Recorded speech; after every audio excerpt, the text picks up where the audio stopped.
책을 공부할 때는 그 책의 구조, 스트럭처를 먼저 알면은 공부하기가 쉽습니다. 어떤 내용인지 쉽습니다. 그래서 그냥 아무 책이나 첫 페이지부터 쭉 읽는 게 아니라 목차도 보고 뒤도 보고 앞도 보고 그러면서 전체 구조를 알면 쉽습니다. 요한계시록은 총 22장으로 되어 있는데 어떤 구조로 되어 있는가? 1장 19절에서요. 주님께서 밤모섬에 있는 요한에게 말한 내용이 있는데 그 내용이 총 요한계시록의 그런 구조를 이루고 있어요. 뭐라고 말씀하셨냐면 내가 본 것과 지금 있는 일과 장차 될 일을 기록하라 그렇게 말씀하셨거든요. 그러니까 뭐예요? 내가 본 것, 과거의 일을 말씀하시는 거예요. 지금 있는 일, 현재 일을 말씀하시는 거예요. 장차 될 일, 미래 일, 요거 과거와 현재와 미래의 일을 기록한 책이 바로 요한계시록이에요. 1장에는 우리가 지난주일날 배웠죠. 1장에는 예수님의 모습, 나타나신 모습이 어떤 모습인가를 기록하고 있어요. 사도 요한은 봤습니다. 예수님의 모습을. 과거죠. 본 그대로 기록하라라는 거예요. 예수님의 모습은 어떤 모습이었습니까? 옷의 희기가 아주 양털같이 희었어요. 머리털이 희고 눈, 또 얼굴 이런 모든 모습들이 1장에 나와 있죠. 그 모습을 전하라 그렇게 말씀하셨어요. 2장과 3장은 지금 있는 일을 말해요. 지금 있는 일은 어떤 일을 말하냐면 소아시아에 있는 7 교회에게 편지를 쓰라 그랬는데 그 교회는 지금 전 시대의 교회를 예표하고 있는 거예요. 7 교회, 첫 교회가 어떤 교회였습니까? 7 교회들은 잘 모른다 할지라도 첫 교회와 마지막 교회 정도는 기억하면 좋습니다. 첫 교회는 에베소 교회고요. 맨 마지막 교회는 지난 금요일날 배운 라우디게아 교회죠. 그래서 요 7 교회, 에베소, 서모나, 버가모, 두아디라, 사데, 빌라델비아, 라우디게아 교회, 이 7 교회에게 하나님께서 편지하라. 그들의 지금 상황이 어떤가? 그들이 지금 어떤 형편 가운데 있는가? 그들의 신앙 상태가 지금 어디였는가? 어떤 문제가 있고, 이런 모든 현재 상황을 기록한 것이에요. 2장, 3장이 지금 있는 일이에요. 4장서부터 마지막 22장까지는 장차 될 일을 기록하라 그랬으니까 미래에 대한 이야기입니다. 여기에 이제 하나님의 대심판, 소위 말하는 대심판에 대한 그런 내용이 있죠. 7인의 심판이 있습니다. 7인, 그러니까 한국말로는 7사람이라고 생각하기 쉬운데 사람 인자가 아니라 도장 인자예요. 7 도장의 심판이라는 뜻입니다. 그러니까 영어 성경엔 seal이라고 나왔죠. seal이요. 7 도장의 심판이 있고 그 다음에는 뭐가 있습니까? 7 나팔, 트럼펫의 심판이 있고 그 다음에 마지막으로 7 대접의 심판이 있어요. 대접을 갖다 부르는 거예요. 그러니까 심판이 조금씩 이렇게 시작이 되죠. 그래서 나중에는 그냥 완전히 붓고 끝나버리는 것이 요한계시록의 책이에요. 사람들이 주로 관심 갖고 있는 것이 또 미래에 대해서 관심 갖고 있는 사람들이 주로 요 셋째 파트죠. 셋째 파트에 언제 주님이 오시나, 무슨 일이 일어나는가, 지금 이 일이 현재의 일과 어떻게 부합이 되는가, 이런 거 이제 얘기하시는 분들이 많죠. 근데 이거 셋째 파트가요, 가만히 보면 참 재밌게 돼 있어요. 그냥 지상에 있는 그런 심판만 그렇게 말씀하신 것이 아니라 하늘나라의 일도 말씀을 하고 있어요. 그 하늘나라에 대해서는 왜 말씀하시냐면 심판의 근원지가 그 하늘나라에 있기 때문에 그래요. 하늘나라 그 보좌에 계신 하나님께서 이 세상을 심판하는 거기 때문에 그 하늘나라는 어떤 모습인가에 대해서 나오고 있고요. 그 다음에 지상에 대한 모습이 나오고 있고 또다시 지상에 대한 심판에서 얘기하다가 다시 하늘나라로 올라가고요. 또 하늘나라에 있다가 다시 지상에 내려서 지상의 심판을 얘기하고요. 마치 TV 카메라맨이요. 카메라를 땅에 댔다가 조금 있다가 앵글을 높여가지고 하늘에 댔다가 이렇게 왔다 갔다 하는 것처럼요. 요한계시록 4장서부터 22장은 그런 구조를 갖고 있는 거예요. 지난주일부터 우리 큐티에 나오는 4장 또 5장, 오늘 보는 이게 4장 5장, 이거는요 심판의 모습이 아니라 이제 심판은 6장서부터 나와요. 4장 5장은 심판 전에 하늘나라의 모습을 말하고 있어요. 매우 아름답습니다. 그리고 아주 환상적인 거예요. 보면 볼수록 너무 아름답고요. 여기에 예배드리는 광경이 너무 황홀합니다. 그래서 제가 벌써 20년 됐나요?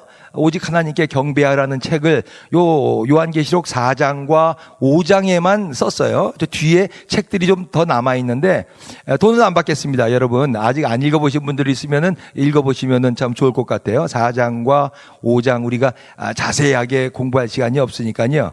예전에는 4장과 5장만 몇 달을 공부했으니까요. 근데 지금은 뭐 4장은 공부도 못하고 지금 5장을 지금 공부하게 되니까 여러분 필요하신 분들은 가서 그냥 가져가서 읽어보시면 됩니다. 자, 그 환상적인 하늘나라의 예배하는 모습, 그 하늘나라의 모습은 어떤 모습인가 잠깐만 우리 한번 좀 살펴보겠습니다. 4장 한번 볼까요? 4장 시작. 이후라는 것은 지금 현재 있었던 7교회에다가 편지를 보낸 후에를 말하는 거예요. 시작. 2일 후에 내가 보니 하늘에 열린 문이 있는데 내가 들은 바 처음에 내게 말하던 나팔소리 같은 그 음성이 이르되 이리로 올라오라. 이후에 마땅히 일어날 일들을 내가 네게 보이리라 하시더라. 내가 곧 성령에 감동되었더니 보라 하늘에 보좌를 베풀었고 그 보좌 위에 앉으신 이가 있는데 앉으신 이의 모양이 벽옥과 홍보석과 또 무지개가 있어 보좌에 둘렸는데 그 모양이 녹보석 같더라. 예. 지금 여기서 말씀하고 있는 게 뭐예요? 요한이 지금 반모섬에 예수 그리스도를 증거하다가 갇혀 있거든요. 근데 예수 그리스도를 믿는 재미가 사도 요한에게는 있었어요. 나 예수 안 믿을 거야. 그러면 반모섬에 갇혀 있지 않아요. 나와서요. 이 세상에서 재밌게 살 수가 있어요. 근데 사도 요한은 이 세상 재미보다도 하나님 믿는 재미가 더 있었어요. 예배 드리는 재미가 있었어요. 찬양하는 재미도 있었었고요. 하나님의 음성을 듣는 재미, 또 하나님의 환상을 보는 재미, 이런 재미가 있다는 말이에요. 그래서 7교회에게 메시지를 보낸 후에요. 하늘나라로 초청을 받았어요. 하늘나라 예배를요. 그래서 하늘나라 예배를 구경하고 함께 참석할 수 있는 특권을 받은 거예요. 700년 전에 이사야도 그랬었죠. 이사야 6장에 보니까 하늘에 올라가서 하늘나라의 보좌에서 예배드리는 그 광경을 이사야도 체험하게 됩니다. 똑같은 찬송을 들었어요. 그렇죠? 하늘나라에서 네 생물들이 하나님 보좌에서 찬송을 하는 거. 거룩하다 거룩하다 거룩하다. 이제도 계셨고 전에도 계시고 장차 오실 자라. 이 찬송은 아마 하늘나라의 아마 주요 레파토리인 것 같아요. 밤낮으로 부른다 그랬거든요. 그러니까 700년 전에 이사야도 거룩하다 거룩하다 이 찬송을 들었고요. 4장에 보니까 사도 요한도 똑같은 찬송을 들었어요. 거룩하다 거룩하다 거룩하다 그러죠. 예, 이것에서요 본 것은 그 보좌예요. 보좌. 이 보좌라는 것이 요한계시록에서 아주 중요한 단어입니다. 이게 throne이요. 하나님이 앉아 계신 그 보좌예요. 온 우주는 이 보좌 throne에서 통치를 받는 거예요. 아마 많은 사람들은 그 당시에 1세기에 상상하지 못했을 거예요. 지난주에 말씀드린 것처럼 그 당시를 지배하고 있었던 나라는 뭐예요? 로마 제국이거든요. 로마 제국에서도 AD 90년경에 그 도미시안 황제는 아주 악랄한 황제였었어요.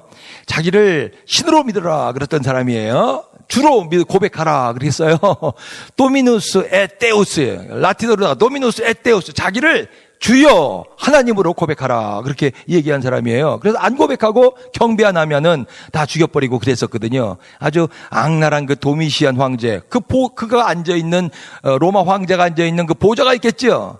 그 보좌에서 모든 것이 지배하는 것 같았는데 아니라 그거예요. 그게 아니라 세계를 지배하는 것은 도미시안이 아니라 도미시안의 보좌가 아니라 하늘에 있는 하나님의 보좌다. 그것을 지금 보여준 거예요. 예, 온 우주가 이것에서 통치를 받는 거예요. 하나님의 보좌가 바로 심판의 근원이에요. 보니까 4장에서 네 생물들이요. 독수리 같고 소 같고 사람 같고 사자 같은 이 네 생물들이 돌아가면서 찬양을 하죠. 예배자예요. 네 생물은 다른 것이 아니라 예배자, 경배자예요. 그 다음에 24장로들이 하얀 옷을 입고 또 그들 나름대로 보좌에 앉았어요. 그리고 금연류관을 쓰고서 하나님을 또 찬양하는 장면이 나오죠. 예, 20장로는 누구냐고요? 그냥 장로라고 생각하면 돼요. 장로요. 난 여러분들이 이런 장로가 되실 수 있길 간절히 바랍니다. 나도 거기 24 보좌에 하나 좀 있으면 좋겠어요. 내 자리가요. 예, 여러분들도 한 자리씩 가지시기 바랍니다. 이 하나님 가장 가까이 가기를 원하는 사람들에 있는 보좌예요. 라고 전 믿습니다. 24장로. 하나님을 찬양하고 경배하는 예배자들이에요. 그 후에 또 본 게 5장인데 오늘 5장을 잠깐 공부할게요. 뭘 받는가? 사도 요한은요. 1절이요. 시작. 내가 보매 보좌에 앉으신 이의 오른손에 두루마리가 있으니 안팎으로 썼고 7인으로 봉하였더라. 이 두루마리가 뭐예요? 난 옛날에 그 교회 처음 갔을 때는 두루마리 그래서 이렇게 입는 두루마기를 말한 두루마기가 아니라 이거 뭐라 그래요? 스크롤이에요. 스크롤. 옛날에는 양피지에다가 그냥 책 제본 기술이 없었기 때문에 양피지에다가 쭉 써갖고 그걸 둘둘둘 말았거든요. 그걸 책이라 그러죠. 그러니까 책이라 그러면 돼요. 스크롤, 두루마리 책이요. 그걸 두루마리를 둘둘둘 말아가지고 중요한 것은 거기다가 인봉을 합니다. 도장을 찍어요. 초라든가 아니면 납을 녹여서 거기다가 붙여갖고 거기서 물렁물렁해졌을 때 도장을 확 찍는 거예요. 그래서 굳으면은 그게 아주 굳어져 있죠. 이걸 인친다 그래요. 아주 중요한 문서일수록 그렇게 인봉을 단단히 하는데 여기는 지금 몇 개나 지금 인봉이 있냐면 7개 꽝꽝꽝꽝꽝꽝꽝 그렇게 7개 도장을 찍었어요. 어떤 책이길래 그럴까? 예. 중요한 책이지요. 중요한 내용이 여기에 써 있기 때문에 그렇다는 거예요. 어떤 내용이냐면 하나님의 계획이, 장차 계획이 담겨져 있는 거예요. 미래의 심판에 대한 내용, 미래 하나님의 백성의 구원에 대한 내용이 이 책에 담겨져 있는 것이거든요. 세상은 로마가 지배하는 것이 아니라 이 책 내용에 따라 전개되는 거예요. 그런데 문제가 발생했어요. 왜요? 이 도장을 누가 떼야 되는데 뗄 사람이 없어요. 아무나 떼는 게 아니거든요. 이걸 떼려면 굉장한 권세가 있어야 되는데 뗄 수 있는 사람이 없는 거예요. 하나님의 손에 그 스크롤 두루마리만 있는 거예요. 그래서 요한이 어떻게 했어요? 크게 울었더니 그랬어요. 크게 울었더니 통곡하는 거예요. 요한이 요한계시록에서 한 가장 큰 일은 크게 운 일이라고 저는 생각을 해요. 왜 이렇게 울지? 예. 못 떼지면은 안 되기 때문에 그래요. 이 인이 안 떼지면은 하나님의 계획이 성취가 안 되기 때문에 그래요. 하나님의 계획이 성취가 안 되면은 세상은 변화가 없어요. 죄악은 그대로 죄악대로 있는 거예요. 사람 마귀는 그대로 날뛰는 거예요. 교회는 계속 핍박받고 힘들고 어렵게 사는 거예요. 성도님들은 슬픔 가운데서 눈물을 흘리며 그냥 일생 사는 거예요. 요한은요, 하나님의 뜻이 성취되는 것을 믿고서 일생 동안 어렸을 때부터 고생하면서도 그렇게 90세가 될 때까지 하나님의 복음을 전했거든요. 지금도 밤모섬에 갇혀져 있는 것이거든요. 책이 안 열리면요, 소망이 없다는 거예요. 인생에 소망이 없다는 거예요. 그래서 지금 크게 통곡을 하면서 지금 우는 거예요. 그때 한 장로가 일어나서 아마 사람이니까 사람과 사람끼리 이렇게 아마 통했는 모양이에요. 그래서 장로가 일어나서 얘기를 해줍니다. 5절입니다. 시작. 장로 중에 한 사람이 내게 말하되 울지 말라. 유대 지파의 사자 다윗의 뿌리가 이겼으니 그 두루마리와 그 7인을 떼시리라. 인을 뗄 자가 나왔는데 누구냐면은 누구예요? 여기 나와 있는 사람이요? 유대지파의 사자라는 말이 나오죠. 유대지파의 사자. 창세기 49장에 보면요, 야곱이 임종시예요. 죽을 때 자기 12아들을 부릅니다. 그 12아들이 나중에 12지파가 되죠. 그 중에서 넷째 아들 유다를 위해서 예언하고 기도하는데 너는 사자 새끼로다 그래요. 그러면서 너에게서 실로가 나올 것이다 라고 그렇게 예언을 하는데 뭐냐면 메시아가 나올 것을 얘기하는 거예요. 유다 지파에서 나올 것을 예언하는 장면이에요. 그게 약 BC 한 2000년경이죠. 그 다음에 다윗의 뿔이라는 것은 이 말은 이사야 11장에 나오는 말씀입니다. 이사야 다윗의 뿔이 이새의 줄기라는 말이 나오는데 이거는 뭐냐면 메시아가 어느 가정에서 나올 것인가에 대해서 얘기하는 거예요. 유다 지파는 범위가 넓어요. 다윗도 유다 지파예요. 근데 유다 지파에 많은 가족들이 있는데 그 가족 중에서 어디에서 그러면 메시아가 올 것인가? 출신 가족에 대해서 얘기하고 있어요. 자, 보세요. 여러분 말씀드린 것처럼 창세기 3장 15절에서 메시아에 대한 약속이 에덴 동산에서 처음 나왔거든요. 여인의 후손이 내 머리를 상하게 할 것이요. 이 여인의 후손이 메시아에 처음 나온 예언의 말씀이네요. 근데 여인의 후손 아주 뭔지 그냥 좀 그렇게 확실하지는 않죠. 근데 시간이 지나면서요, 이 여인의 후손이 메시아가 누군지 어디에서 나오는지 점점 그 범위가 좁혀지고 분명해지는 것을 볼 수가 있습니다. 유다 지파에서 나올 거야. 그리고 그 유다 지파 중에서도 다윗 가문에서 나올 거야. 그리고 그 사람은 처녀 동족녀에서 나올 거야. 그리고 그 사람은 베들레헴에서 나올 거야. 그런 것들이 성경에 조금씩 밝혀지면서 메시아가 어떤 분인가를 알려주고 있죠. 구약 공부는 그것 때문에 참 재미있는 거예요. 우리는 구약을 통해서 이스라엘 역사를 배우는 것이 아니라 메시아에 대한 약속이 어떻게 성취되는 것을 보는 거예요. 참 흥미진진한 것이죠. 그 메시아 예수 그리스도가 인을 떼실 것이다 라는 거예요. 어떻게 떼냐고요?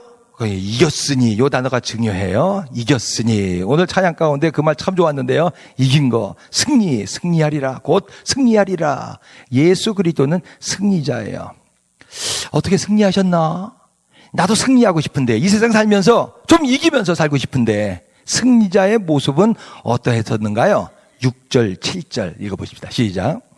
내가 떠보니 보좌와 네 생물과 장로들 사이에 한 어린 양이 섰는데 일찍이 죽임을 당한 것 같더라.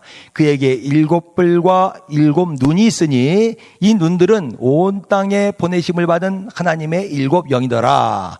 그 어린 양이 나와서 보좌에 앉으신 이의 오른손에서 두루마리를 취하니라. 여기에 뭐가 나오냐면 어린 양이 나와요. 아까는 어떤 짐승이 나왔어요? 사자요, 라이언이요. 라이언이 나오는데 지금 여기서는 어린 양 중에서도 어린 램이에요. 두 동물은 아주 그냥 극단적인 동물이거든요. 하나는 최강의 동물이고요. 하나는 최약의 동물이고요. 아니, 최약의 동물인 이 어린 양이 어떻게 승리를 할 수가 있는가? 어린 양의 초점은요, 여기에 붙는 수식어가 참 중요한데, 죽임을 당한. 이 죽임을 당한이란 수식어가 요한계시록에 몇십 번 나와요. 죽임을 당한 어린 양. 우리는 역사를 통해서 잘 알죠. 이미 예수 그리스도께서 십자가에서로 병정들에게 돌아가셨어요. 죽었습니다. 예수님이 하신 일이 이 세상에서 많아요. 3년 동안 공생애를 3년 4년 지내시면서 여러 가지 많은 일을 했어요. 그 중에서 가장 중요한 일이 뭐냐면 죽으신 일이에요. 십자가에서 죽으신 일이 가장 중요한 사역이에요. 다니엘서 9장 26절에 보면 유명한 7일에 62일에 총 69일에 71일에 대한 얘기 나오는데, 우리 구약 공부할 때 지난 주일날 요 71일을 풀었죠. 성 중건의 영이 내린 후에 69일에가 되면은 메시아 기름 부음을 받은 자가 끊어져 없어질 것이요 라는 말이 나오거든요. 거기에요. 그래서 69일에가 언젠가를 우리가 계산했어요. 성 중건의 명이 나온 게 BC 444년이어서 그래서 우리가 그 계산해가지고 30 AD 31년 내지 32년이에요. 이때가 예수 그리스도가 돌아가신 해입니다. 여러 가지 일을 많이 말할 수가 있는데, 메시아에 대해서 예언하려면은 여러 가지 많은 예언을 할 수 있는데 왜 다니엘서 6장에서는 끊어져 없어지는 날을 그렇게 얘기했을까? 왜냐하면 그 사역이 가장 중요하기 때문에 그래요. 십자가에서 돌아가신 예수 그리스도.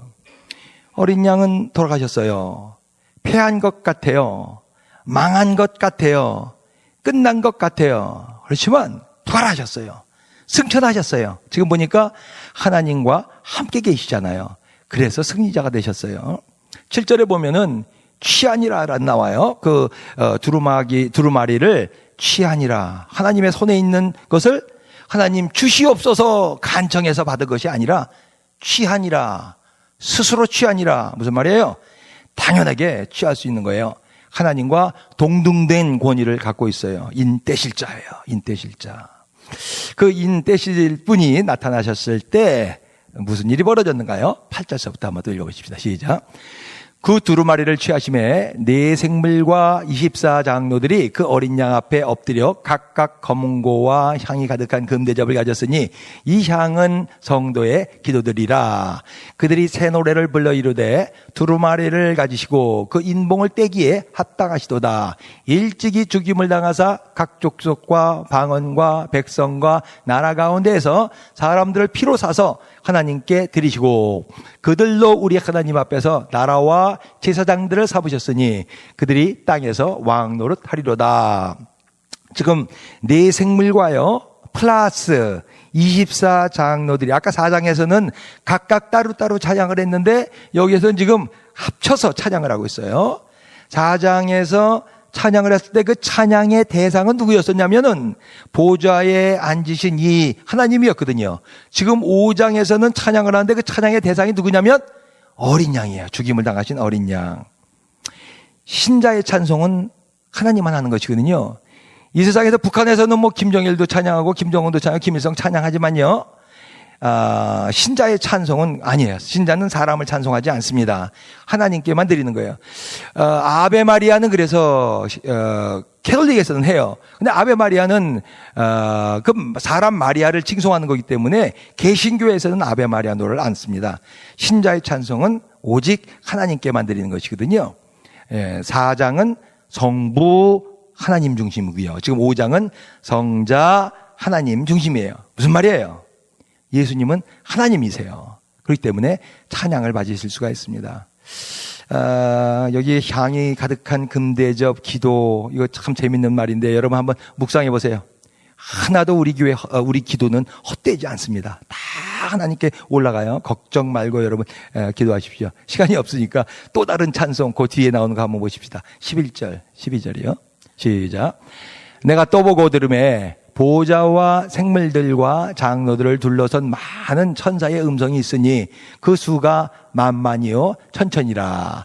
큰 음성으로 이르되 죽임을 당하신 어린 양은 능력과 부와 지혜와 힘과 존귀와 영광과 찬송을 받으시기에 합당하더라 하더라.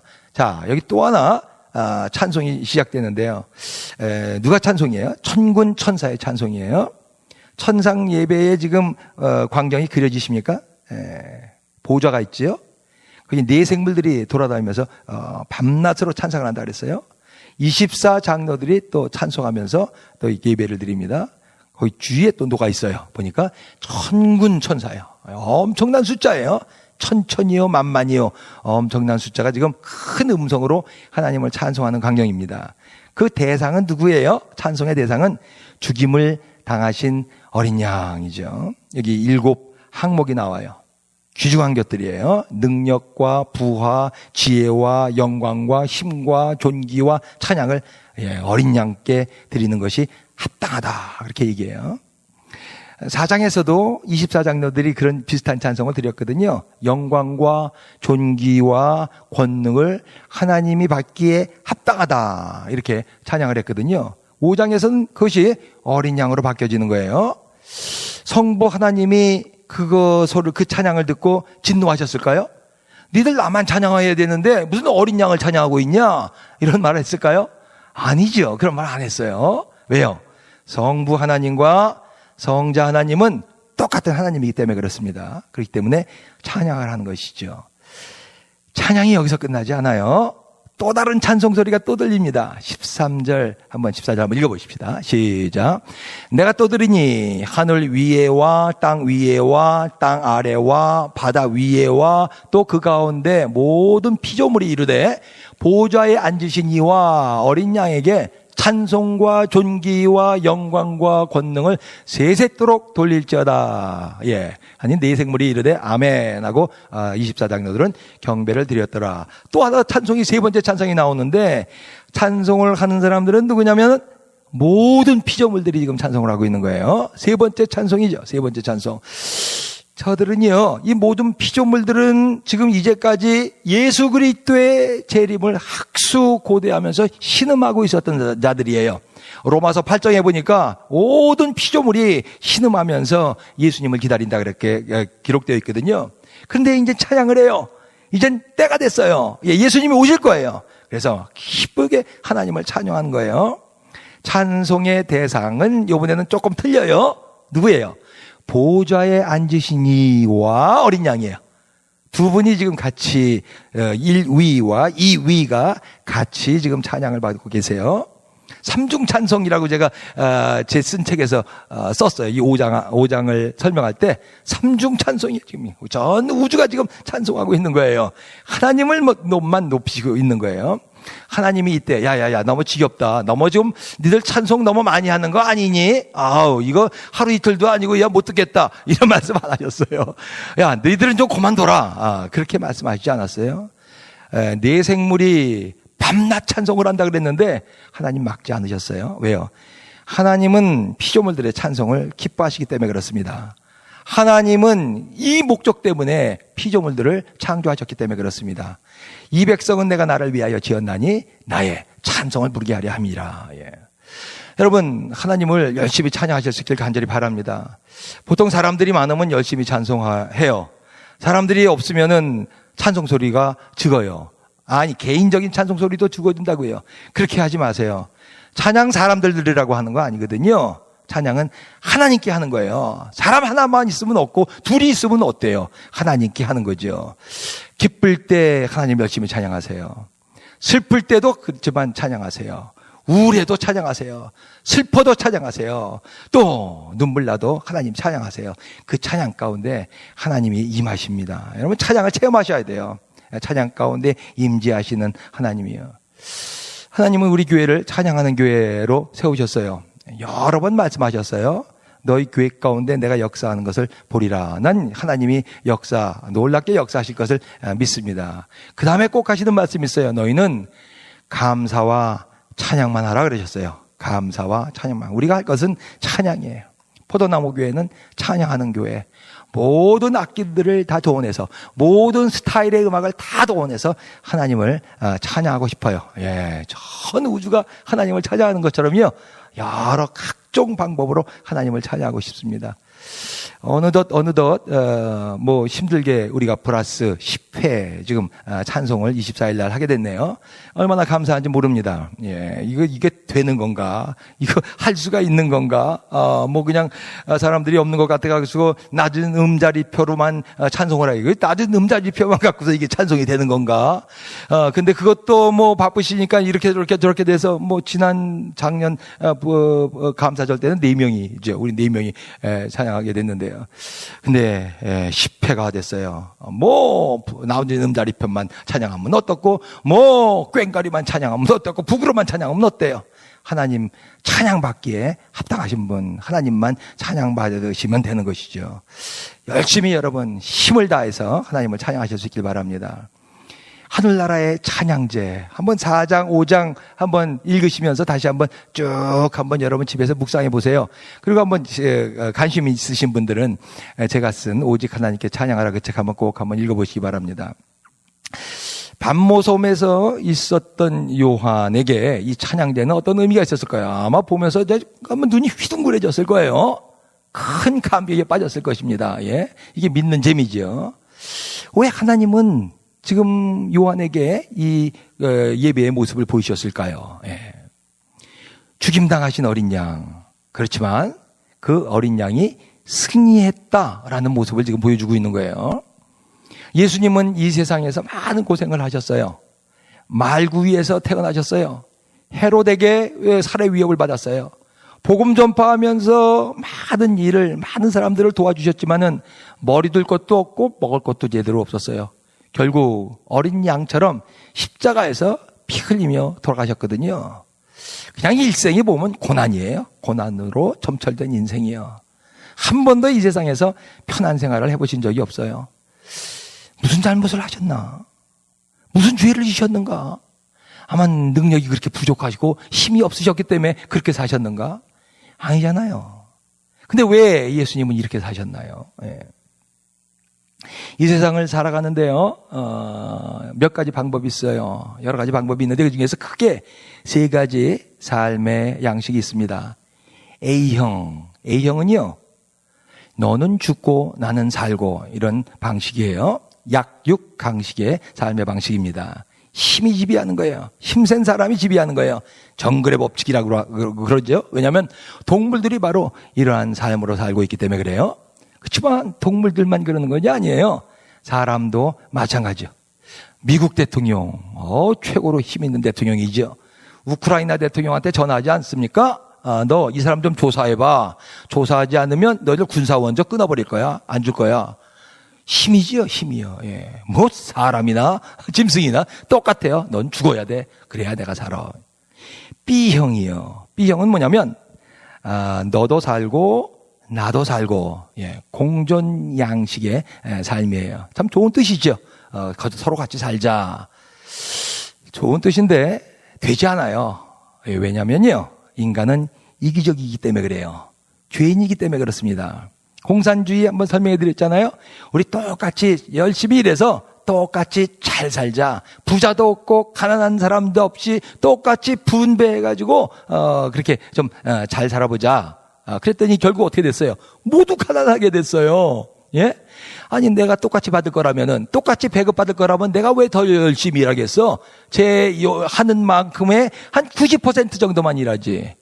예. 저 사람이 100 일할 때 내가 110 일하겠다고 그런 사람 없거든요. 저 사람 일하는 거에 한 90이나 95 정도만 일하지. 그러다 보니까 어떻게 해요? 가장 가난한 나라가 됐어요. 공산주의는요. 최저임금을 인상하자. 예, 최저임금. 좀 가난하게 목사들아 시간당 10불이 뭐냐. 한 20불씩 확 올려주자. 말은 좋아요. 예. 그랬더니 어떻게 됐습니까? 실업률이 더 상승했다는 말이죠. 사람은 근본적으로 이기적이기 때문에 이렇게 아름답게 살겠다는 이런 목표가 잘 달성되지 않아요. 그럼 어떻게 해야 되는 것인가? 어린 양의 생존 방식은 뭔가? C형이에요. 나는 죽고 너는 살고예요. 이것이 희생 양식의 삶입니다. 어린 양의 삶의 방식. 이때 공동체가 건강해지는 거예요. 희생자 억울하잖아요. 손해봤잖아, 이 사람만. 아니에요. 안 손해봐요. 결국 안 죽어요. 예수님 다시 부활하셨잖아요. 그리고 승리자가 됐잖아요. 이런 삶의 양식이 최후 승리자의 삶의 양식이에요. 남을 죽이고요. 그러면은 결국 나중엔 나도 죽게 돼 있어요. 그 사람도 죽고 나도 죽어요. 근데 내가 죽으면요, 남도 살고 결국엔 나도 사는 거예요. 이게 어린 양의 승리의 비밀입니다. C형의 비밀. 이런 삶의 양식이 나와 여러분들의 삶의 양식이 될 수 있길 간절히 바랍니다. 조금 더 지지 않으려고 그런 사람이 있어요. 조금 더 손해는 안 보겠다 그런 사람들이 있어요. 이 사람은 바보예요. 결국은요, 자기가 손해를 보게 되어 있습니다. 여러분들이 사장이라면요, 조금 더 손해 안 보려는 사원이요, 자기 일 그냥 딱 하면 땡 하고 그냥 가고요, 조금 더 하나 위에서 시키면은 그거는 뭐 이렇게 해서 안 되고 이렇게 해서 안 되고, 이런 사람 좋아하겠어요? 그런 사람 여러분 계속 사용하겠어요? 예. 뭐 해고 1순위죠. 예. 예. 뭐 가정에서 배우자 악착같이 이기려는 사람이 있어요. 아니, 배우자한테 이겨서 뭐 하려고 그래요? 배우자. 그 가정 행복할 것 같아요? 그 자녀들 행복할 것 같아요? 예. 다 둘 다 손해고 아이들에게도 손해죠. 교회에서도 마찬가지예요. 교회는 봉사하는 데예요. 이 사람은 봉사하고 나는 관계없고, 예, 관계없고요. 이런 교회가 될 리가 없죠. 그런 사람들한테 무슨 그 섬김의 축복이 있겠습니까? 예. 좀 져주세요. 예. 좀 손해 보세요. 조금만 죽으세요. 자존심만 좀 약간 죽으면요, 옆에 있는 사람도 살고 공동체도 삽니다. 다 같이 한번 해보십시다. 조금만 죽자. 조금만 죽자. 안 죽을 것 같은데? 그래서요.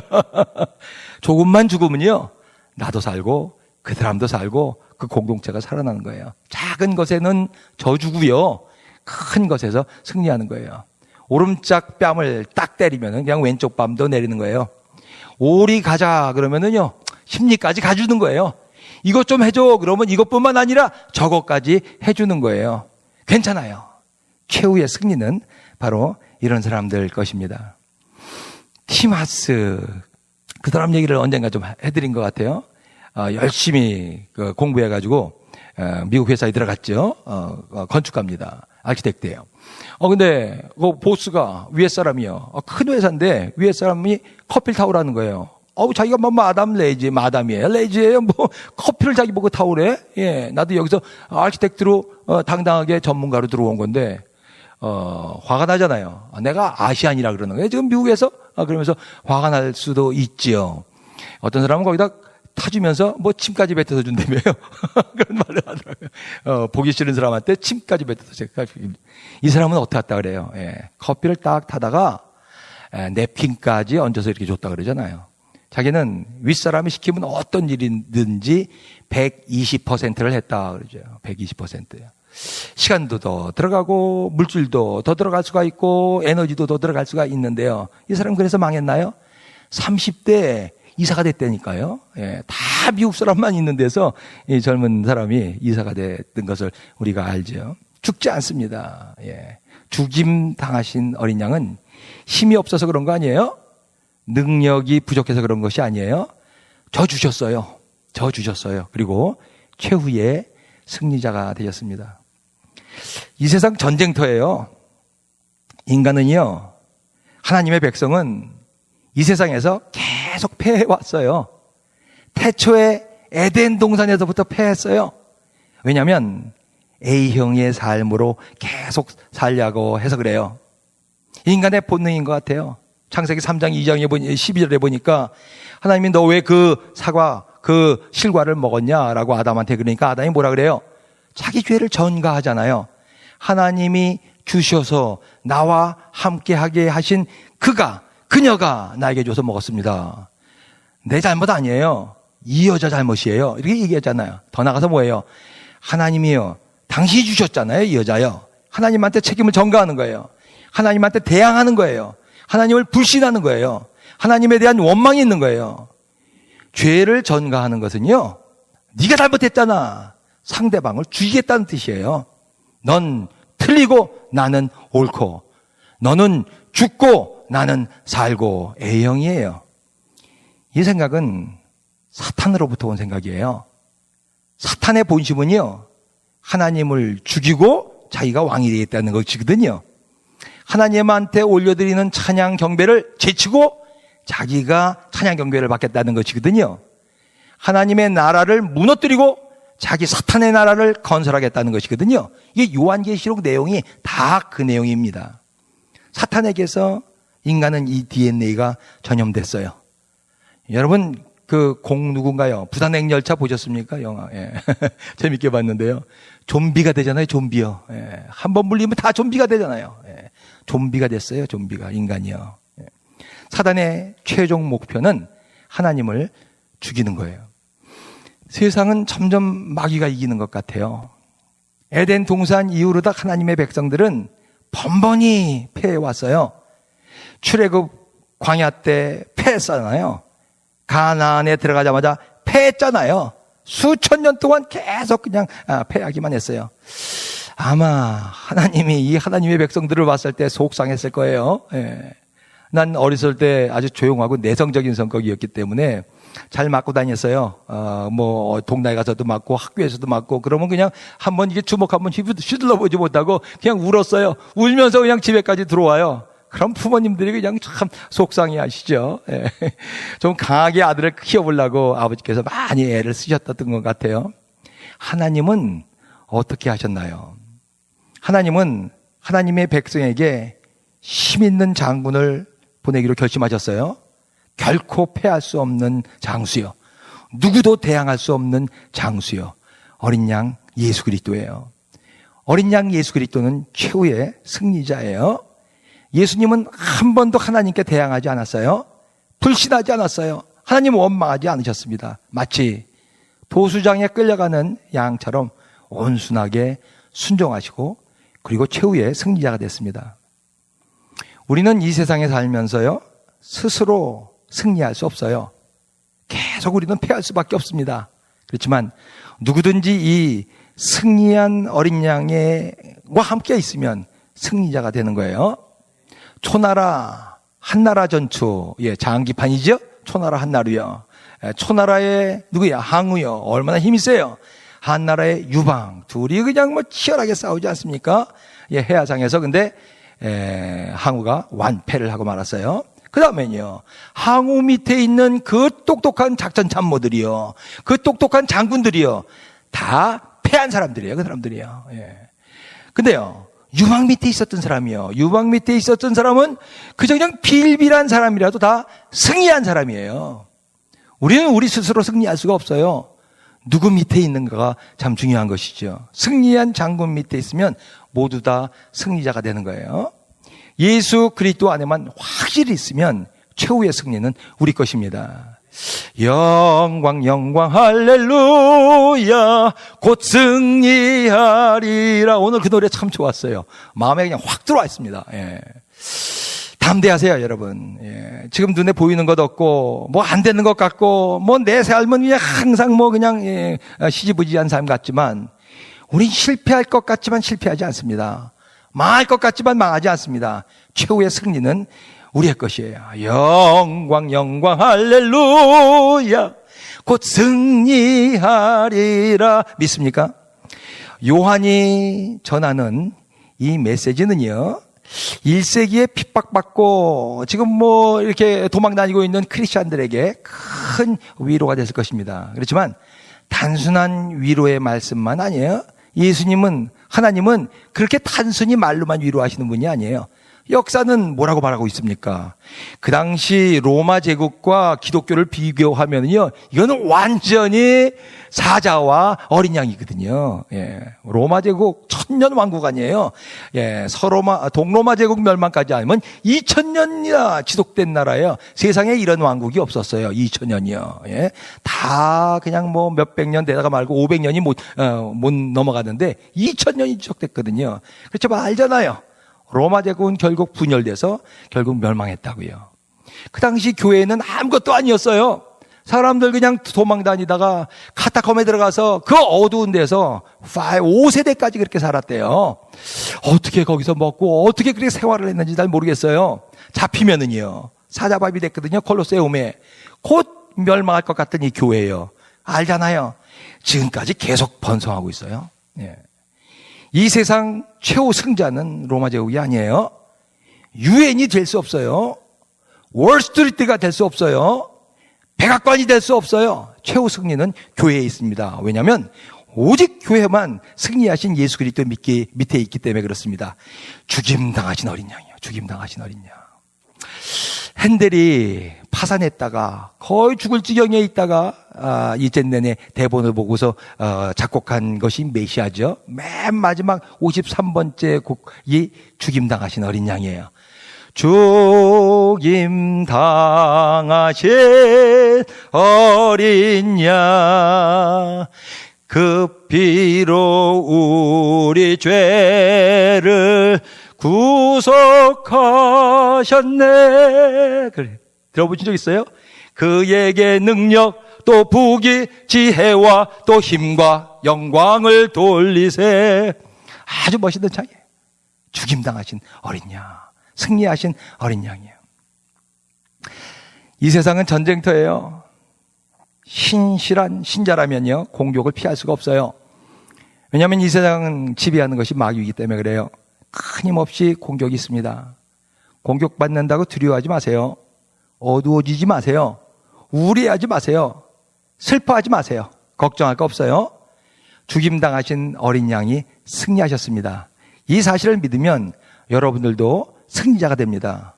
로마가 분명히 망한 것처럼요, 여러분들의 적들도 분명히 망할 것입니다. 최후의 승리는 교회입니다. 지금 여러분들이 믿고 있는 건 뭡니까? 여러분들 자신들입니까? 아니면 죽임당하신 어린 양 예수 그리스도이십니까? 예, 그 믿음은 확실합니까? 기도하겠습니다.